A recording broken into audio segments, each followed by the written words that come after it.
কোটা আন্দোলনে দেশ স্বাধীন হয়েছে, সেই আন্দোলনের অবদান কিন্তু প্রবাসী ভাইদেরও আছে।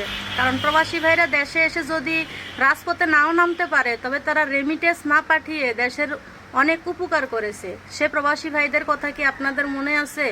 সে প্রবাসী ভাইদের জন্য কি কোনো অবস্থান খোলা রেখেছেন, সুযোগ সুবিধা রেখেছেন?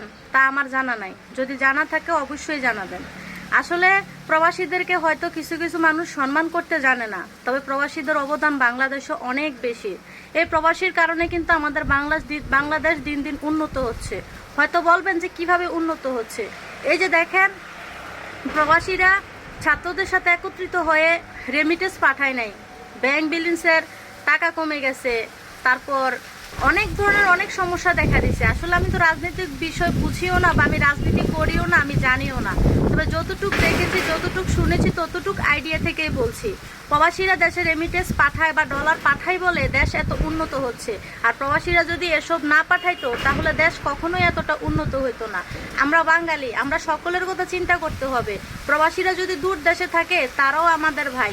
তাদের জন্য দেশের ভিতরে অনেক সুযোগ সুবিধা রাখতে হবে। তারা দেশের ভিতরে কোন ধরনের সুযোগ সুবিধা চায়, তাদের চাওয়া পাওয়া কি, সেটা জেনে অবশ্যই তাদের চাওয়া পাওয়ার দাবি পূরণ করতে হবে। শুধু আমাদের চাওয়া পাওয়া দাবি পূরণ করলে হবে না, দূর প্রবাসে যে ভাইরা আছে তাদের চাহিদাও দেখতে হবে, তাদের চাওয়া পাওয়া পূর্ণ করতে হবে।